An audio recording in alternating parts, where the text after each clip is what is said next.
Hello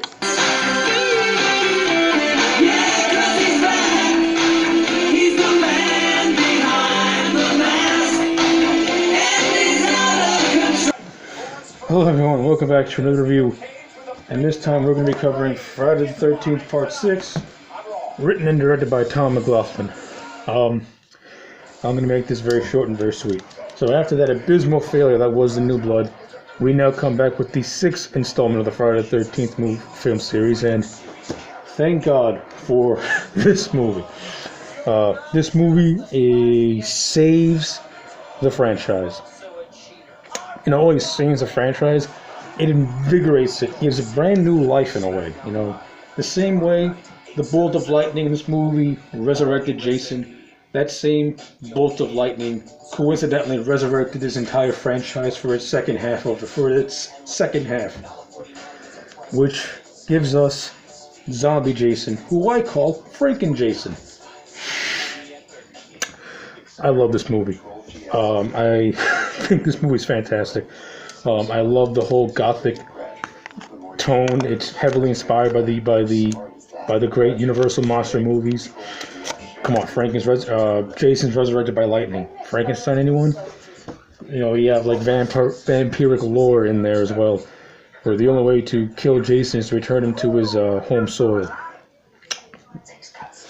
Ring a bell for the Count, for the good Count himself from Transylvania? Come on now. This movie is great. You know, it's got that self-referential humor, which is funny, and it's done really well, and it's not overindulgent with itself. Like like Tom McLaughlin puts the humor in certain scenes. He doesn't ejaculate all over the movie to make this thing just a chore to sit through, where it's constantly making fun of itself. That gets kind of boring. But he's smart, and he uses it to his advantage. Like, he uses the humor to fit the story that he's telling, which is great. And this movie has tons of in-jokes and tons of references to the past. You know, we get a Boris Karloff reference. We get a John Carpenter reference. We get a slew of references, and it's great. We have an Alice Cooper soundtrack, which is awesome. Because of this movie, I am a Cooper fan. I love it. And not only that, the Cooper music and the way this movie is shot and the way the cinematography is, this is a slick 1980s movie. This is the definitive 80s Jason movie. From the Alice Cooper soundtrack, from the way the cinematography looks, from the directing, from the different things that this movie tries to do with the series. I mean, we get action scenes in this movie. I mean, we don't get no wimpy action scenes.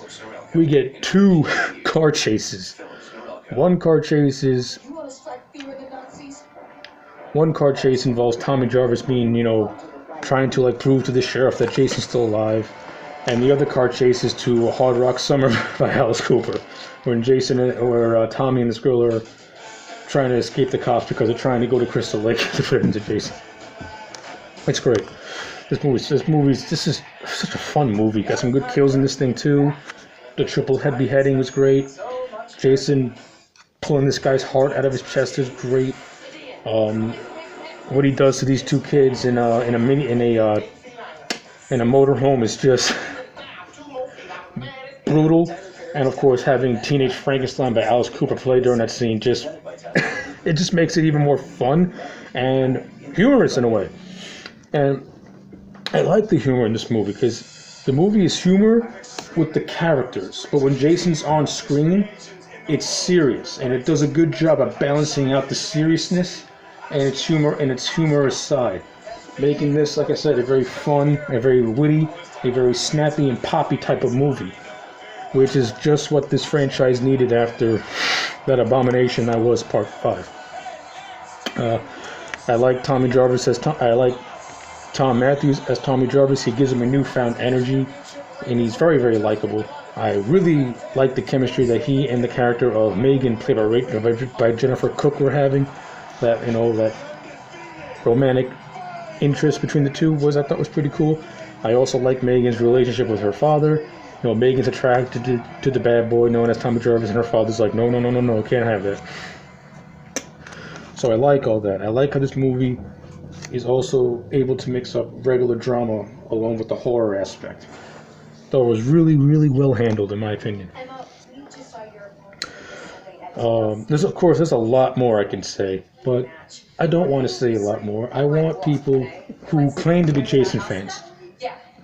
You owe it to yourself to either check out Friday Part 6 or rewatch Friday Part 6, because it may be cheesy, but the cheese factor is so worth it.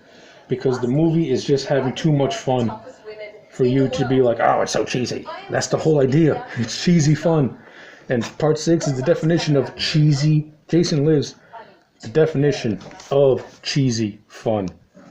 This is a 10 out of 10 for me. I have nitpicks with it, but not enough to really complain about, because the rest of the movie is just so damn good. So yeah, 10 out of 10 for me. And I'm going to leave you with just one final message.